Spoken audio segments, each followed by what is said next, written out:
Okay, you got speed mic out.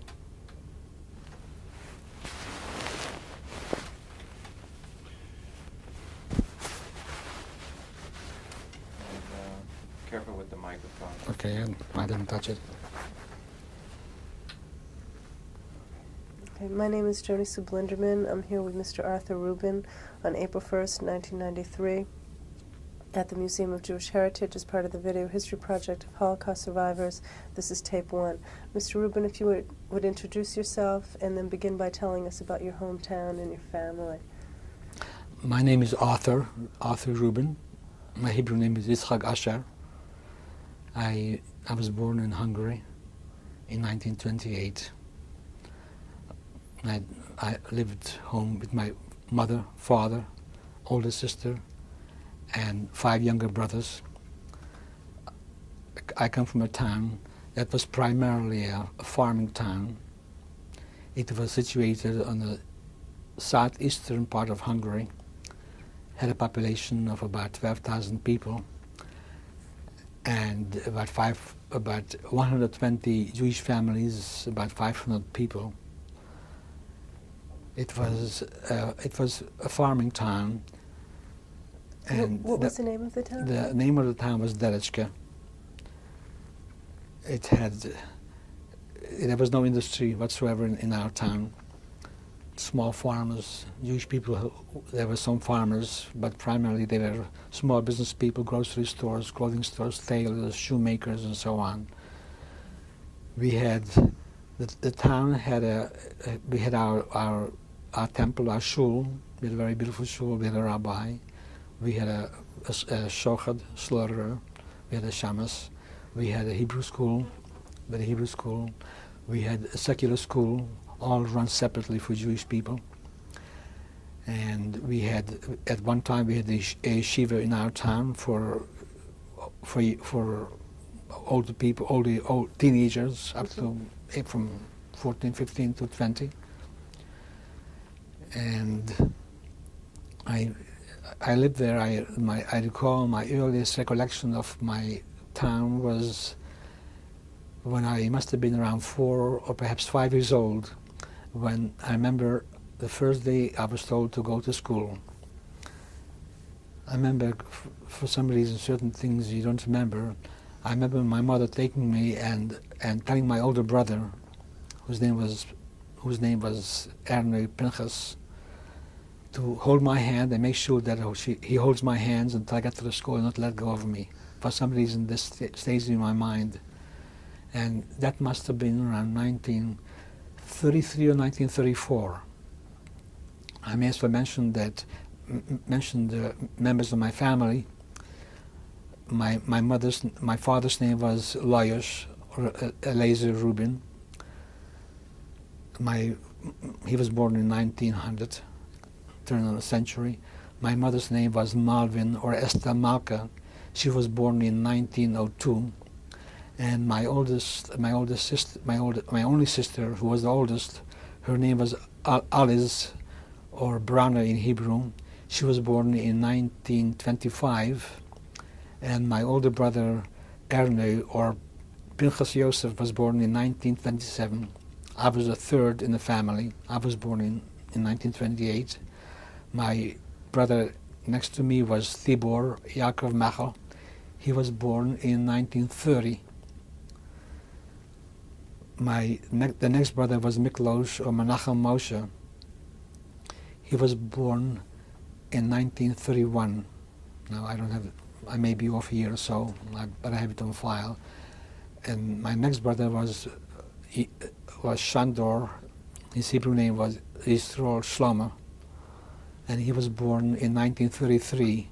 And my youngest brother, Laszlo, whose Hebrew name was Yehuda Arya, was born in 1942. And the life was, we had a very close-knit family. I remember our days consisted of getting up early in the morning, at 6 o'clock in the morning, and walking to the temple. And I'm thinking right now of the winter time. We had a lot of snow. We had snow starting in November, December, and we had snow till after Purim.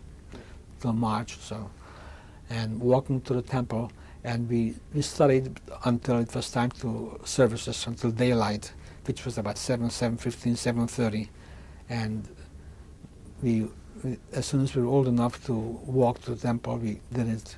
Older brothers, my older brother, myself, a younger brother, and we went to services every morning. And would your father go with you? no, my father has gone to the service at the temple at 4:30. He was a scholar. He believed in studying in the morning before he went to work. Every morning, my father was the first one to be in the temple. He opened the temple, and he was studying till it was time to morning service, the shachrit. And so, and we try to emulate, or they try to make us emulate my father's way of life. And so we studied till about services, and then we had services which was about a half an hour, and then we went home. We had breakfast, and then we went to school. Usually, the school consisted of elementary school. We only had one teacher in our town, one secular teacher, who was teaching. We had one classroom, and the first and second grade was in one, had courses for together, first and second grade. So while the first and second grade was in secular school, the older ones were in the Hebrew school. It was all in the same area. There were two separate buildings, but in the same schoolyard. Mm-hmm. And in the afternoon, the rest of the class, the third, fourth, fifth, and sixth grade, were in a secular school, all in the same class at the same time, and the little ones were in the Hebrew school.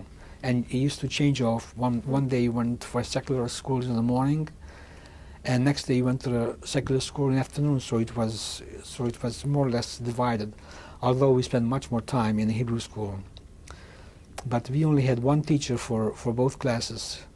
And surprisingly enough, looking back on what I see today, how schools are set up today, it's amazing that we learned as much as we did under those conditions, having only one secular teacher and one Hebrew teacher. They were both very devoted people, and they really put their heart and soul into teaching. Do you remember their names? Yes, my Hebrew teacher's name was Rav Mendel Sternberg. He was an unusually capable person, interesting person, versatile, sense of humor, and he instilled in us, or not necessarily that he did it to us, but this was the custom of the town, that you had, for example, if somebody came to into the classroom, and I'm talking about an adult, we all had to stand up in honor of somebody walked into the room, and naturally then we sat down. We used to study. First she taught us naturally the alphabet, how to read, and eventually Chumash, Rashi, and Gemara, Talmud. And our classes were between the secular and Hebrew classes were from 8 in the morning till, if I remember correctly, till 6 in the evening. Mm. We stopped in the afternoon for services in the winter time when we had Mincha Marav. But then after Mincha Marav we went back to the school. And this was Sunday, Monday, Tuesday, Wednesday, Thursday. Friday we had a half a day Hebrew classes, and Friday, before classes were over, the schools were in the same courtyard where our rabbi used to live. His name was Tzvi Hersh Cohen. It was a tradition that the rabbi used to walk over to our teacher used to walk over to the rabbi's house and ask him to be kind enough to come over and give us a test, see what we have done for a week. And he would walk over, and actually when he walked into the class, we all stood up, all had to stand up, and when he came down, when he sat down, we all sat down. And he gave us not a very thorough test, because there was no test in the sense where you had question and answers, mm-hmm. But you had to open up the book, and depending on at what level you were in, he would ask you to either read a sentence in the Chumash and explain just what the meaning of it was. And this was every Friday. And although it was not a severe test, but we were quite nervous, and we looked through the window at times he couldn't make it, and we saw that our teacher is walking by himself. We were quite happy that the test will not take place. So that made it a very joyous occasion. Hanukkah time, he used to give out Hanukkah geld, 1 penny, but it was a brand new penny. It was a brand new, and it made us extremely happy, because a penny meant, we didn't get large allowances, and for me, in fact, it was a new penny. We all made us very happy, and we all looked forward to getting this penny at Hanukkah time. So Friday afternoon were free, and the custom was that most of the boys and male adults, went to the mikveh. I also like to mention the secular side of the education. Our teacher, her name was Bertha Chillag, or Star. Chillag means star. She too was an extremely dedicated person. You can imagine she was teaching 6 classes. And at the time, either she had the first or second grade at a time, or the 4th, 5th, and 6th at a time. And to keep all of them, boys and girls were together on all levels, to keep all the classes interested and pay attention was not an easy task. And we learned all the 3 R's, and we learned geography, and we learned all the things that more or less that are taught today in school.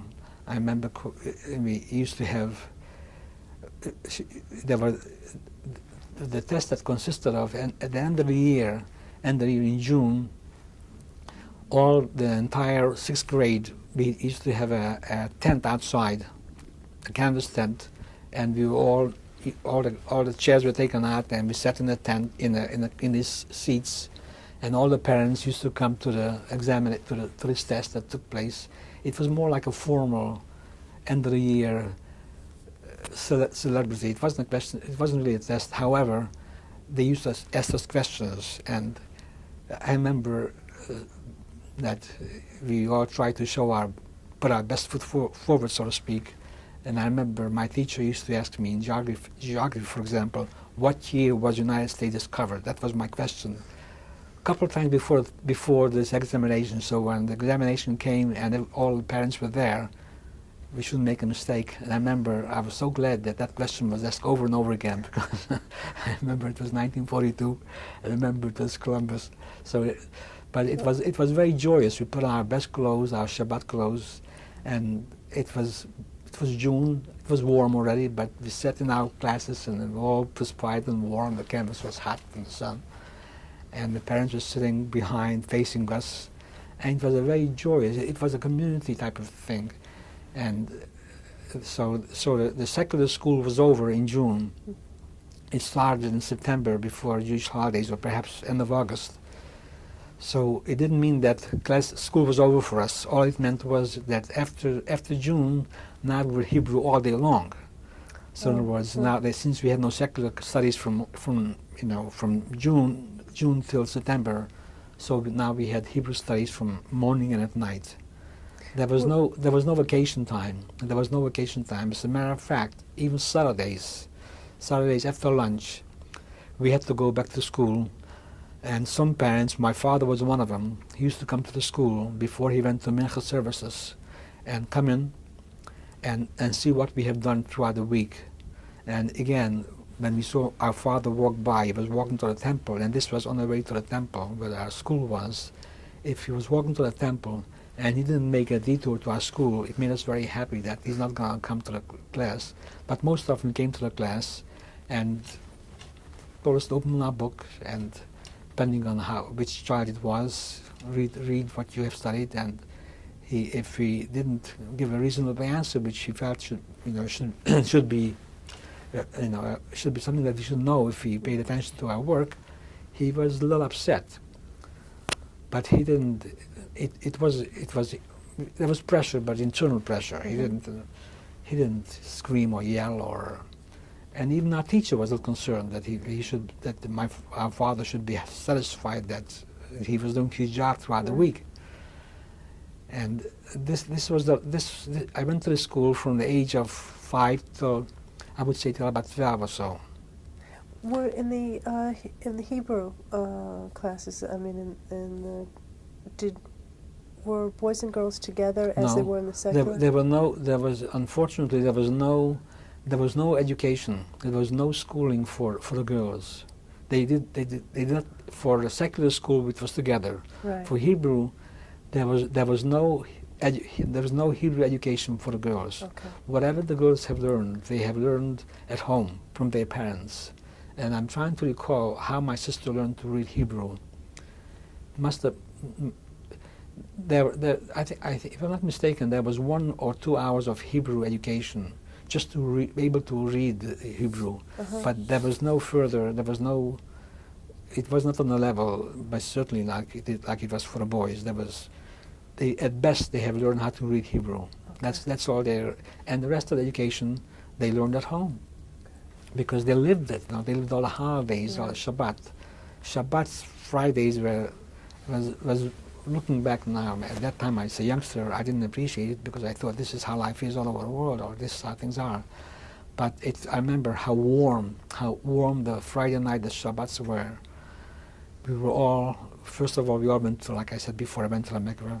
We put in our Shabbat clothes. We didn't have too much clothes, but we always had our Shabbat clothes, our Shabbat shoe and clean shirts. And the house was, our kitchen, we had a very big kitchen. It was a dirt floor kitchen. And Thursday night they put some kind of a liquid. It wasn't just water mixed with some kind of dirt to make that dirt floor look like not walked over so much. And they put sand over it and made it look so nice and so clean. And I remember when we couldn't walk when we had to walk into the bedroom, we had to clean our shoes, not take the sand from the kitchen to the room, because other rooms where I had wooden floor or stone floors. And the Friday night table was set just beautiful. It was a big table. There were 7 children plus my parents, and most often we had a guest who was studying in the yeshiva in town. And it was a custom that if you had these boys, there was no kitchen for these boys, there was no cafeteria. These boys who were studying in a strange town, they used to eat in different homes. And families used to, these boys were assigned to eat one day with one family, another day with another family. And I remember we always had a yeshiva boy who was studying in our town, who ate with us Friday night and Saturday and Shabbat lunch, or both. And so there was a big size table, and the table was set beautifully to me. Because I remember the warmth. It was white tablecloth and a challah that my mother baked, beautiful big challah, and it was covered, and the candles were on the table. And I remember the winter nights when we walked in from the cold. The house had such warmth, not only warmth in temperature-wise, but it was warmth it was such a beautiful feeling walking into the house. And we all greeted our mother Shabbat, good Shabbos. And my mother dressed very warm, very nicely in a very appropriate dress, because all week long, between 7 children, I have to tell you, she didn't buy canned food and walk into the store and buy everything ready-made. Everything had to start from scratch. And she worked very, very hard. She used to get up 5 o'clock in the morning, and she didn't go to sleep till late at night. But yet Friday night, everything was just beautiful. And walked into the house, and if I recall correctly, we used to walk with my mother. I used to kiss her hand, and we sat down to the table, and we all sang Shalom Aleichem. My father used to sing standing up, and he was like moving, shuckling, moving back and forth, and clapping his hand, and we all helped out, not as much as he would like us to help out, but we sang Shalom Aleichem. And that was just a beautiful feeling. And we had the normal food that you had in Europe, which consisted of fish and soup and chicken and a challah. And there was always some cake. And we sang Zimmer together. And there was a bit of nervousness because my father, on many occasions, after it was all over, he didn't let us go to sleep. he asked us to get the books out and see what we have done at home, in school. And that too made us a little tense. Is he going to test us tonight or not? So that took away a little bit from the festivities. But again, looking back now, I say it was so much caring from his part, and caring about what his children were doing all week long. And this was, and I remember the warmth between my father and mother. As you know, there was religious people didn't show much affection in public, even in family. But I remember, as my mother sat next to my father was sitting at the head of the table and nobody else sat at that table. It was my father's seat and nobody was allowed ever. No, it wasn't even a question of allowed. We knew that nobody can sit there except my father, because this is my father's seat. And my mother sat to the right side of my father, and she too, nobody sat in her seat. But when Friday night, my mother had a hand on the table and my father, his hand on her table, and there was such strong love between my father and mother that she never worried about herself. She worried about her husband and the children, and vice versa. My father never worried about himself. He worried about his wife and the family, and they both worried about each other. And somehow things worked out very well because we saw that the feeling, that warmth that was in that family. And Shabbat morning we got up. We only had 2 bedrooms, although we were considered to be fairly comfortable. There was only 2 bedrooms. We slept 2 to a bed, 2 boys to a bed. And my family was in the fuel business, in the fuel or lumber. When I say lumber, it was the lumber used to heating the house. It wasn't lumber for building purpose. We had wood and coal. And people used to come to our yard, and the gates were open with horses and wagons, and they used to buy fuel. But we slept in cold rooms. They always felt that it's healthy to sleep in a cold room. We had very warm quilt covers, feather covers. And I mean, the house was very, very cold. We used to wake up in the winter mornings because we didn't have storm windows in those days. We only had one. The windows were like a sheet of ice. And we got up in the morning. Remember, we had some coffee. We didn't eat in the morning before services. Went to the shul. Services were 8 o'clock in the morning, and it was over by 10 o'clock or 10:15.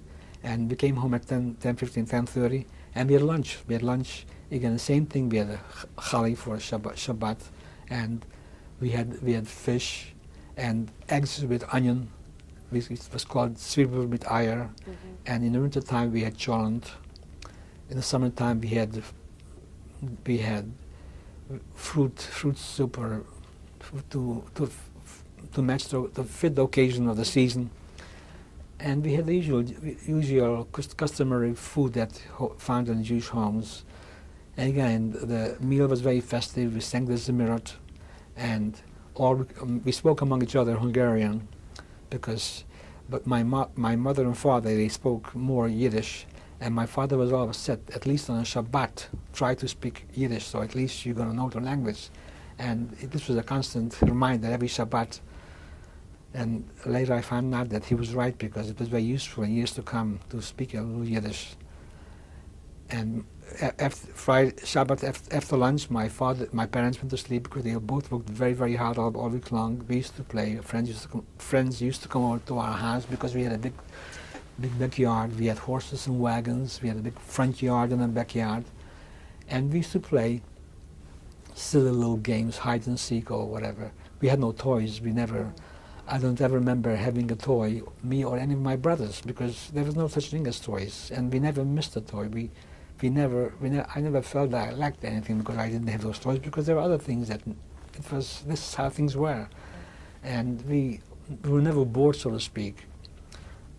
And so Shabbos afternoon at 2 o'clock, I had to go to the cheder and say certain, we had to say Baruch Nafshi in the winter time, or the Pirkei Avot in the summertime. And then we had to wait. Is my father going to show up and give us a little test? And then we went to Mincha later, and then after later we came home for Shalosh, and in the evening we went back for the Marav service. And this was the Shabbat, and this was the life of the religious part of life. It was it was interesting life. It was warm and it was nostalgic. If I look back, it was very. I'm looking back on a nostalgic way. But on the other hand, to my earliest age that I can remember, there was, going back to around 1934 or 1935. That was my earliest thing that I can remember. There was already anti-Semitism. Walking to the schools, we had to walk constantly, either to the school in the morning, and then home, and then back to the school, and come home lunchtime, walking back and forth to the school or to the temple, to the shul, and it was a chore to walk to the, because when we used to meet people, the children, it was a constant beating up. When you saw somebody try to cross the street, so you shouldn't walk next to these people, but it didn't help because there was somebody else, or they used to walk on the street. We had payouts, they used to pay our payers, and they used to call us name. I'm talking about youngsters, and they used to accuse us, you killed Christ, and I don't know what they were talking about. But this was bad. We always had this, but as time has gone on, naturally towards more like 1936, 1937, this got worse and worse, and we used to get into fights. And I'm just amazed that we were so much out of proportion. There was, like I mentioned to you before, there was only 520 people in the entire town of Jewish people compared to 12,000 the rest of the town. At that time, we fought back. We used to meet these boys, and for no reason they used to just pick on us and beat us up, and we used to fight back. And naturally, in areas where we had where the Jewish schools were, and the Hebrew school or temple, there we had where you had more Jewish kids. It was naturally we were not that much frightened because there were more of us. And so while the life was warm and nice, there was also this constant struggle and fear. And in later years, not only children but even adults became very anti-Semitic. They formed these fascist clubs, and they used to, as you walked by, they used to yell out and scream at you, stinking Jew, or call you names and threaten you. By this time Hitler was in power. Wait till Hitler gets here, we'll really take care of you. And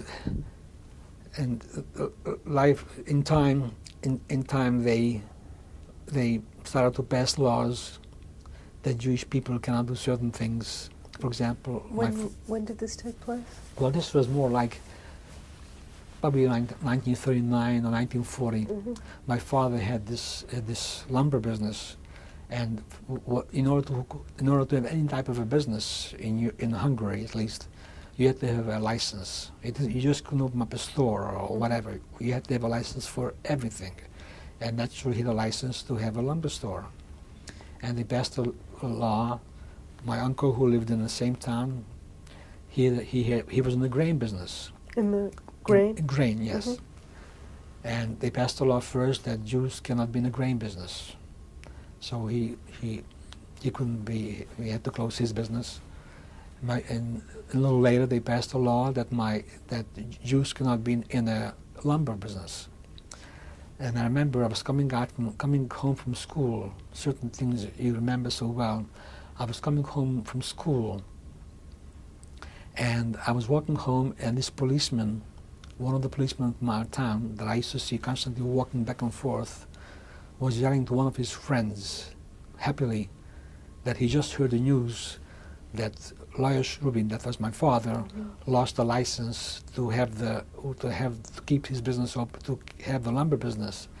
And when I heard that, it put such a fright into me that it had this fear. It had such a fear in me that I never forgot it. To this day, I remember that, because this was my livelihood. This was our livelihood. There were 7 children in the family, and even though my parents never tried to put fear in us about how do you make a living and so forth. They didn't discuss money in front of us. But nevertheless, I guess It's natural to a child. By that time I was 10 years old, 11 years old, and I had such a fear, how is he going to make a living? How will he be able to support his family? And we had this big front yard where all the lumber used to come. Used to come by trainloads of lumber, and we had these horses and wagons. I used to bring the lumber to the house, and the gates were always open for people to come in and buy this lumber. And when this happened, the gates were closed. And whenever I saw that gate closed, it always brought such a sadness to me that the gates are closed. I wish I could see those gates open again, but it wasn't so. It wasn't meant to be open, and so my father couldn't make a living from selling lumber, having the lumber business. So he used horses and wagons. We had to get rid of the people who used to drive these horses and wagons. And my father drove the horses and wagons, and he was more or less busy with delivering things, deliver whatever, like a trucker in this country, but not delivering for industry, but delivering, for example, sand for building, or he had the concession to, when things came to the town by train, to different businesses, to little stores. He used to deliver these things, and life was much more difficult. It took a turn for the worst.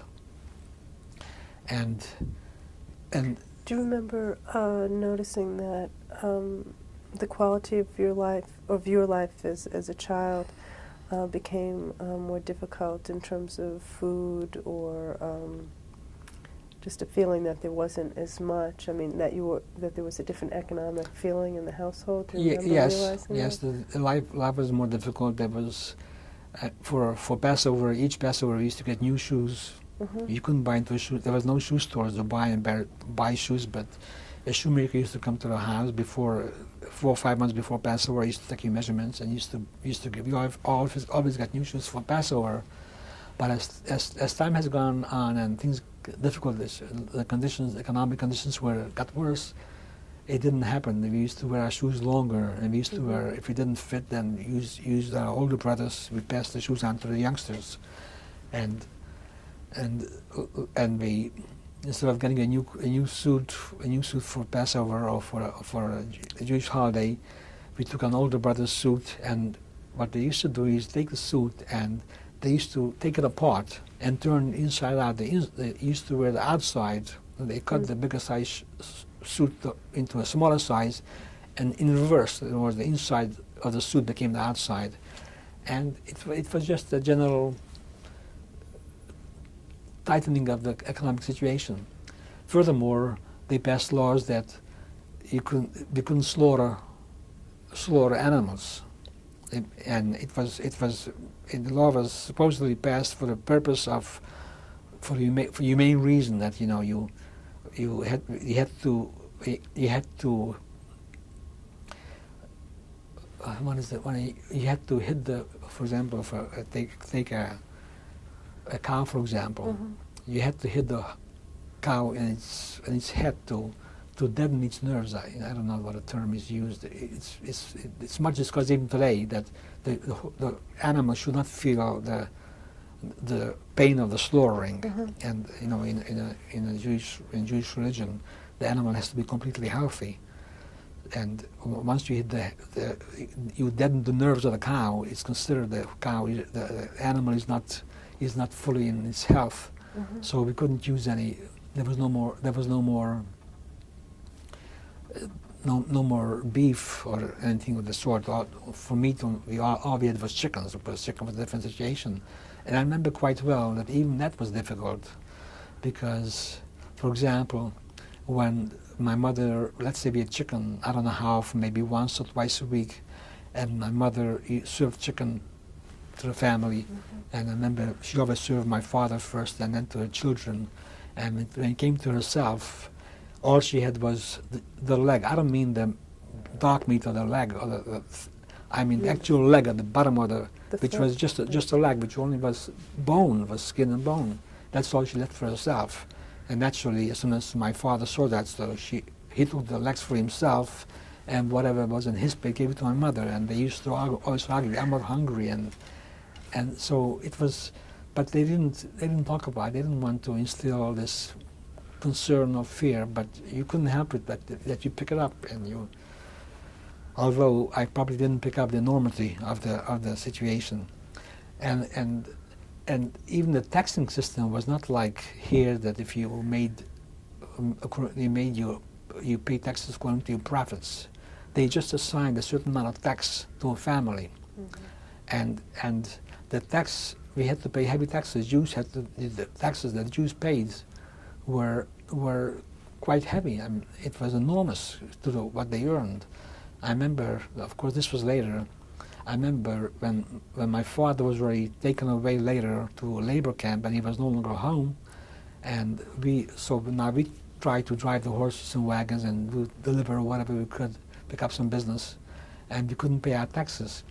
And I remember they came to our house and take some furniture away, and it was just devastating to know that your little security that you had is being slowly stripped away, slowly, piece by piece now, and it was just terrible. It was just a very frightening feeling that what is happening, and this was true to us and throughout the town.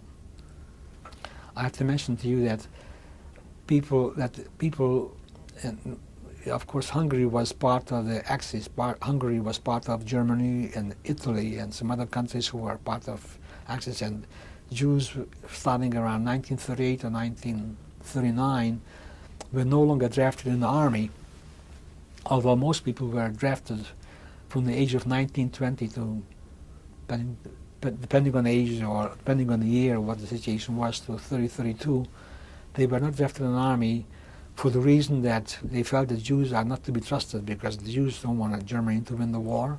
They cannot be trusted. And secondly, they shouldn't have the honor to wear the uniform, the proud uniform of the country. So they were no longer drafted in the army. But that didn't mean that they were left home.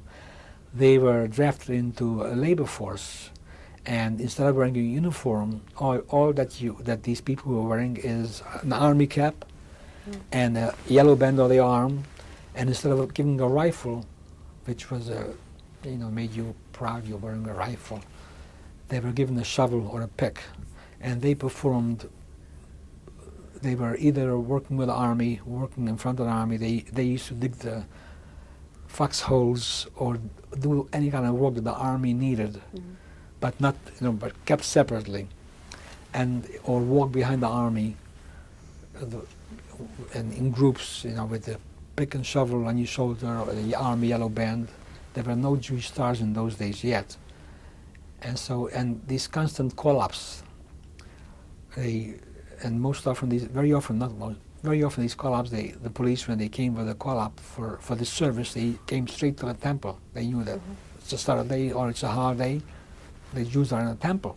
So they came to the temple and they were called out, such and such a name, you have to report tomorrow or next day to.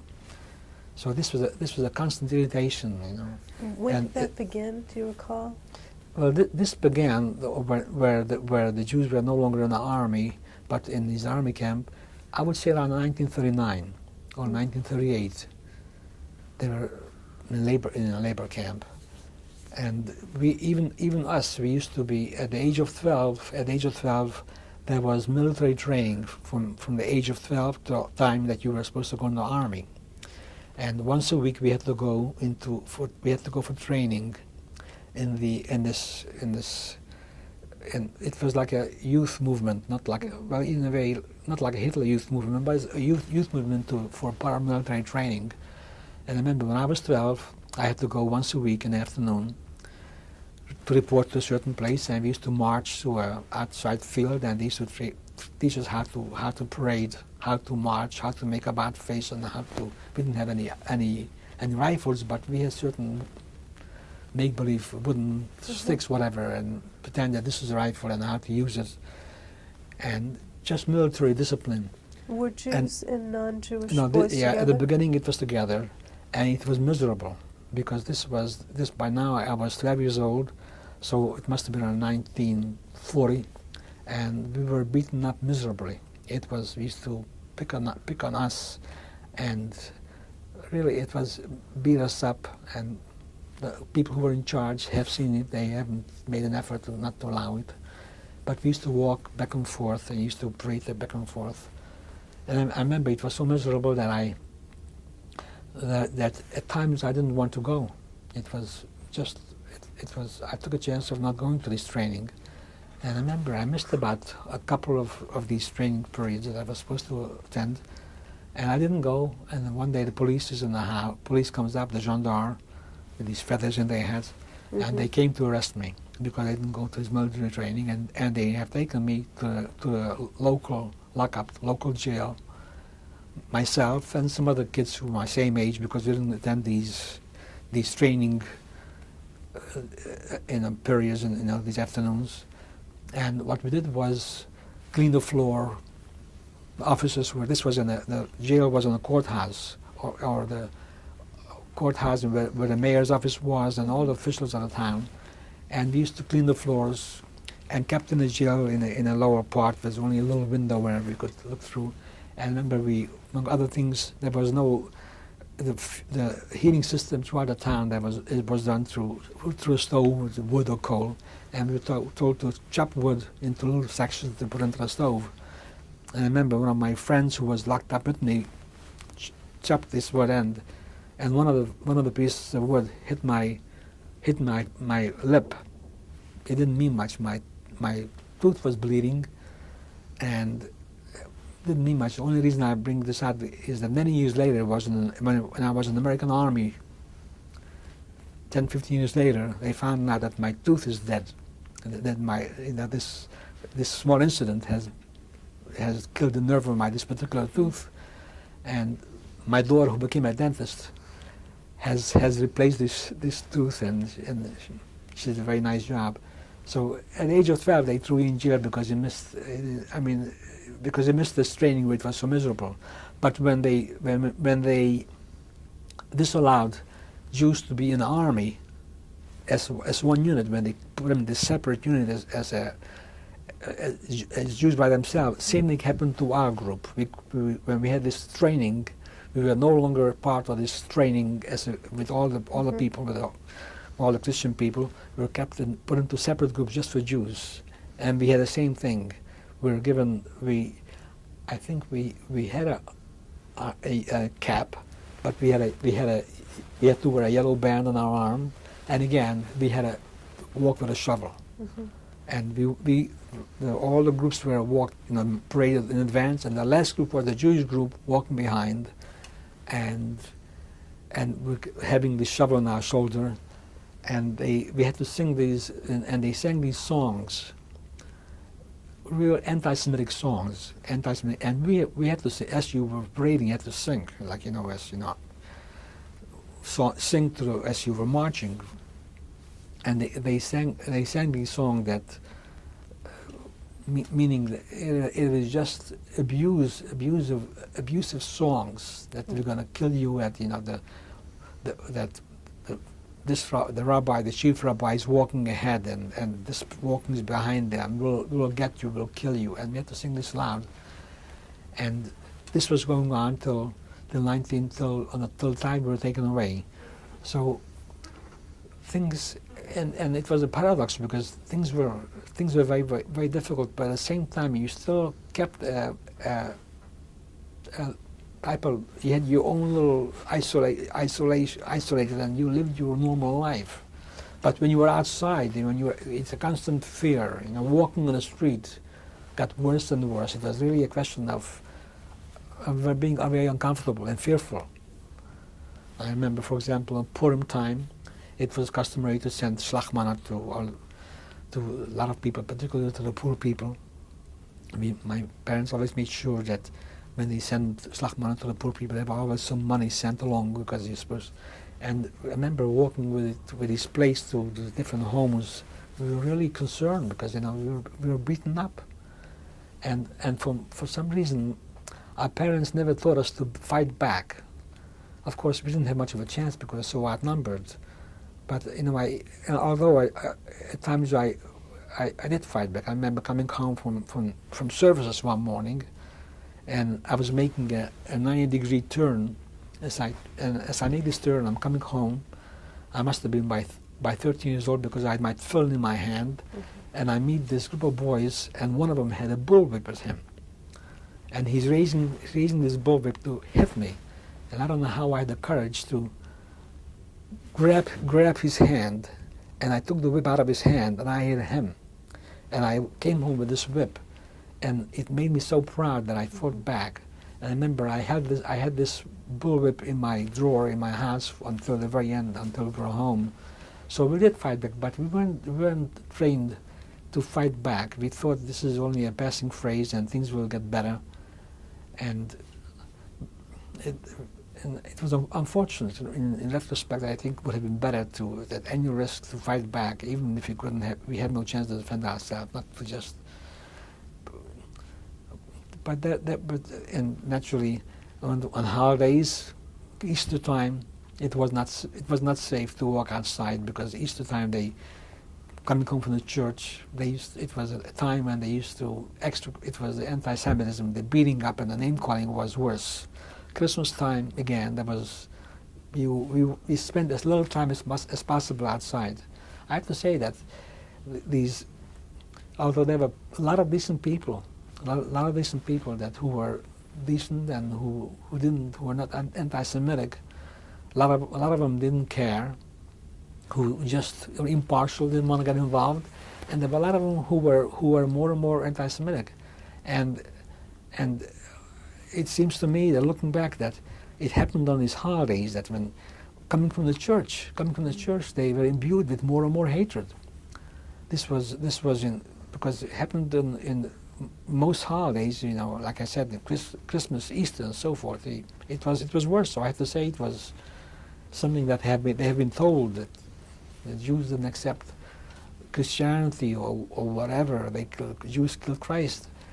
These at times, these things were more predominant.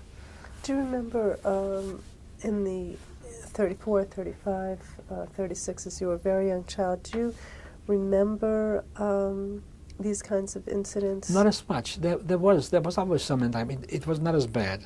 Okay. Basically, in Hungary, the anti-Semitism was not as bad, from what I'm told, like it was, for example, in Poland. It was, whatever I remember. I was quite young. It was mainly among children. Adults did not pick on children, which they have done later. But however, if we had to go to any government office, to the mayor's office or to the police department, it was always fearful. You had to watch yourself. It wasn't a pleasant place to go. They didn't receive you like they receive anybody else. They received you with prejudice and in a demeaning manner. But in those years was nothing like compared to the 1939s, 1940s, because by that time so many laws had been passed against Jews. Life was more tolerable. Earlier? In the early part of 30s, Okay. 34, 35, yes. Okay. And naturally the economic conditions were also much better. And we had, in our town we had people where the Jewish community supported itself. We paid taxes to the Jewish community, and that's how the rabbi got paid, and all the people who worked for the community, the shochet and the shamas. And when people came to the town, a stranger, as soon as we as I said before, we used to go to services every night. As soon as the stranger walked into the town, it was the custom of walking over to him and say Shalom Aleichem, peace on you. And the first question that the parents asked is, where are you eating dinner tonight? It was supper. Dinner was lunchtime, but supper, where will you have supper tonight? And if he has no place to eat, he says, please come to our house. So we brought people home to give them supper. And then, where are you going to sleep? There were no hotels in town. There were no hotels. And said, well, I have no place to sleep. Then we made room for this was a custom, and not just my family, any family who, when they saw somebody in the town, a stranger, they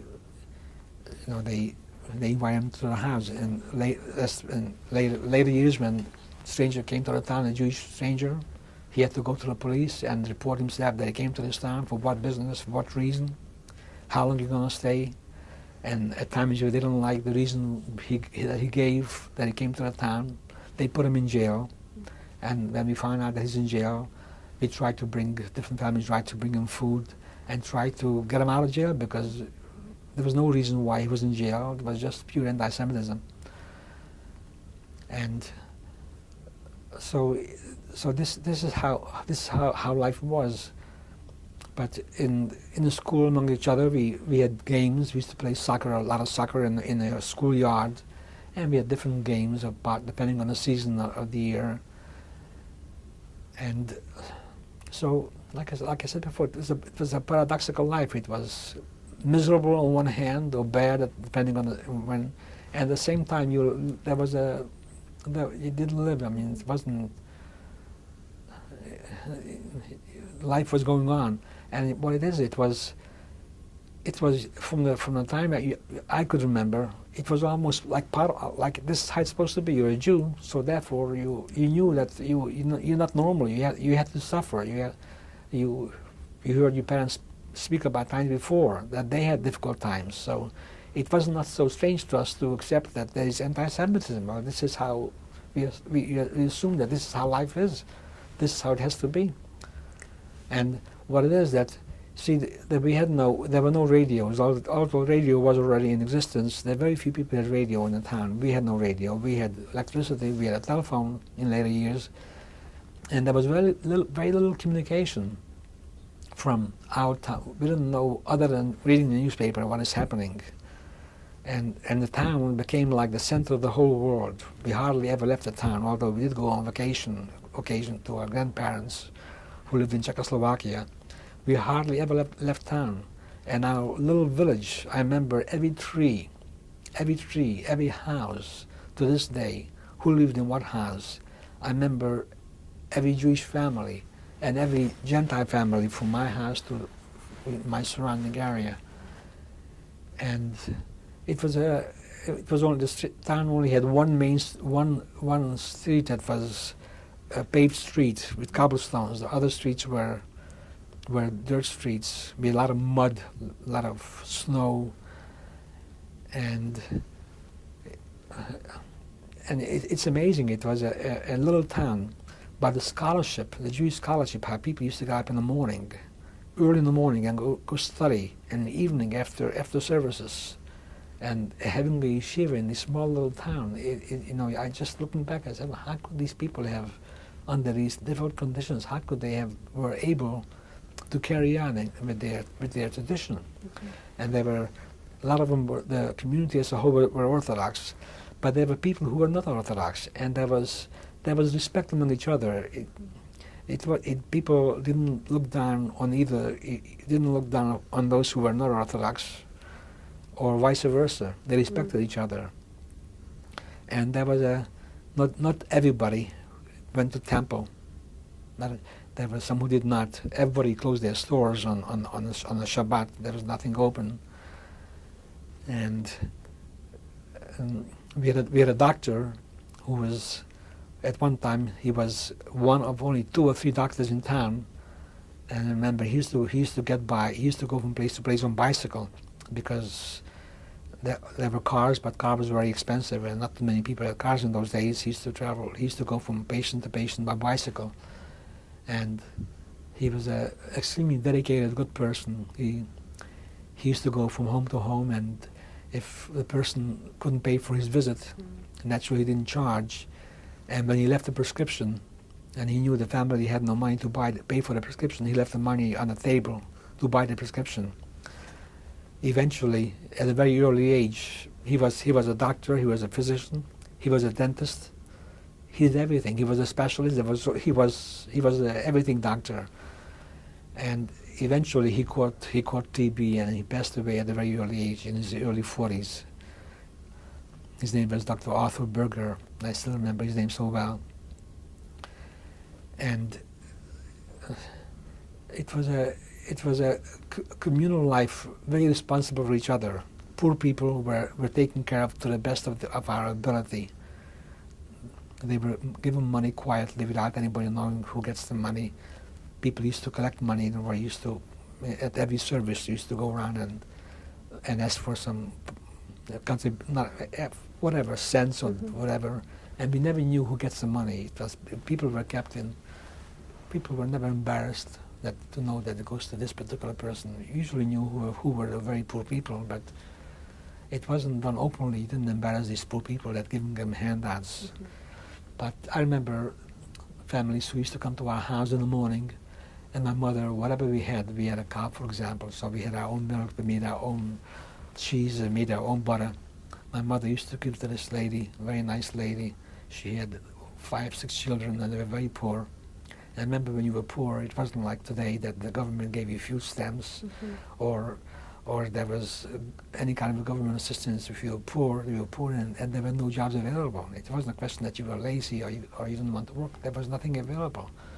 And we used to give them milk and bread, and take them to the children. And one of her children used to eat with us lunch once a week, and probably eat lunch with somebody else once a week. And they didn't have it easy. I'm not saying they were taken care of to the best. I mean, they didn't live a life of luxury, but there was a communal responsibility to the poor people. And there's so much I'm trying to think what would be of interest. Michael, should we cut it? Okay, we're going to take a break now, and then we'll come back.